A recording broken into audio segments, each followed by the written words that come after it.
जय गुरुदेव। स्वामी जी महाराज ने कहा, संसार का सुख, यह संसार का सुख बड़ा अटपट है, बड़ा ही गहरा सुख है। इस सुख को दूर करना बहुत मुश्किल है और इस सुख में अगर आपने प्राणों का त्याग कर दिया तो याद रखो कहाँ आपको बासा मिलेगा। आपको मालूम है, आप बेचारे क्या जानो कि कहाँ बासा पाओगे। हम हमारे शास्त्र, हमारे रामायण, हमारे वेद, हमारे पुराण, हमारे ऋषि, हमारे महात्मा संत जन क्या कहते हैं कि इंसान की जहाँ आशा और तहाँ बासा।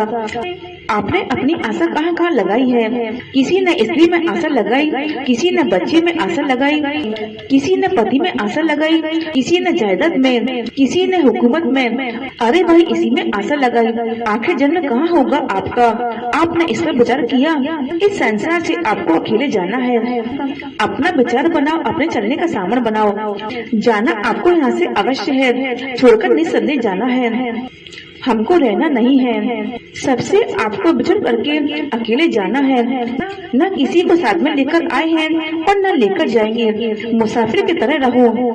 कर्तव्य परायण मनुष्य को मुसाफिर खाने में मुसाफिर बन जाना चाहिए। इंसान मुसाफिर यानी मुसाफिरी करता है, किसी प्लेटफॉर्म पर, किसी स्थान पर, किसी ग्राम में, किसी शहर में। जब यह पहुंच जाता है तो एक दूसरे के काम आ जाता है। यह मुसाफिर एक राहगीर है। आपने इस पर विचार किया? इस संसार में अकेले जाना है। यह यहाँ आ गया है, इसकी सेवा कर देनी चाहिए। पानी पिलाना जो है इस अतिथि को गृहस्थ आश्रम का कर्तव्य है। जिस गांव में जिस स्थान पर पहुंच जाए वह उसे अतिथि समझ करके कर्तव्य परायण हो करके उनको खाना और सेवा, खाना और पानी और स्थान उनके ठहरने का दे दिया करते हैं। और वह मुसाफिर रात्रि में रहने के बाद, वहाँ आराम उठाने के बाद सुबह फिर चल पड़ता है, फिर आगे कहीं विश्राम करता है। फिर लोग समझते हैं कि अतिथि मेरे दरवाजे पर आ गया है, चलो इसकी सेवा करूँ। परिवार भी मुसाफिर खाना है।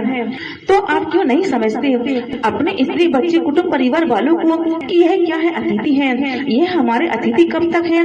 20 वर्ष के लिए यह अतिथि है। कब तक? 10 वर्ष के लिए यह अतिथि है। कब तक? 5 वर्ष के लिए यह अतिथि है। वह अतिथि कब तक के लिए आया? 2 घंटे के लिए। वह कब तक के लिए आया? रात भर के लिए। वह कब तक ठहर गया? 2 दिन के लिए। मैंने 2 दिन की उसके लिए सेवा की है, 6 घंटे के लिए सेवा की या 1 दिन के लिए सेवा की है।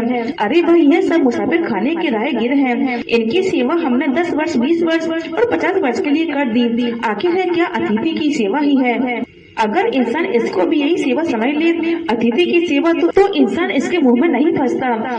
इंसान अपने आत्म कल्याण के लिए कोई रास्ता सोच लेता है, लेकिन हम इस पर चलते नहीं, विचार करते नहीं, ऋषि मुनि महात्मा के पास आते जाते नहीं। तो मैं ये चीजें खोल के आपके सामने पेश करता हूँ। इसको जरा ध्यान से सुनिए। जो साधन थे पिछले युग के, सो कलयुग में किए प्रमाण। कहते हैं ये प्यारे, अरे तुम भूल गए इसी मुसाफिर खाने में। जो साधन परमात्मा से मिलने के पिछले युगों के थे, पिछले युगों के किस युग के? सतयुग के। किस युग के? त्रेता युग के। किस युग के? द्वापर युग के। वह आ करके कलयुग में सुलभ किए। हमको अगर त्रेता का, सतयुग का, द्वापर का रास्ता बतलाया जाए कि भाई तुम उसको करो, तो हमारे शरीर में ताकत नहीं, हम में आत्मबल नहीं, हम में मानसिक बल नहीं, हम में शारीरिक बल नहीं, और साधन हमको बता दिए जाए सतयुग, त्रेता और द्वापर का, और हम बैठे हैं मलिन कलयुग में। हम बैठे हुए हैं निर्बल कलयुग में। हम बैठे हुए हैं बुद्धिहीन कलयुग में। हमें कोई सहायता नहीं, हमारे अंदर कोई सहायता नहीं, हमारे अंदर विवेक, बुद्धि और ताकत नहीं। हम ऐसे मलिन स्थान पर बैठे हैं कि हमारे लिए वह साधन दुस्तर है।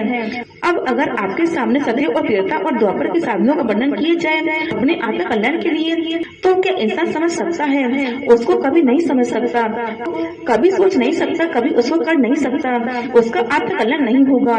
लेकिन यदि मलिन युग में आने के बाद और निर्बल शरीर में आने के बाद, निर्मल बुद्धि में आने के बाद और निर्मल मन में आने के बाद, अगर वही साधन आपको निर्मल यानी कमजोर साधन बताए जाए, जिसमें कि आत्म सिद्धि हो जाए, जिसमें परमात्मा प्राप्ति हो जाए, वह रास्ता अगर हो तब तो ठीक है। लेकिन हमारे सामने क्या पेश किए जाते हैं?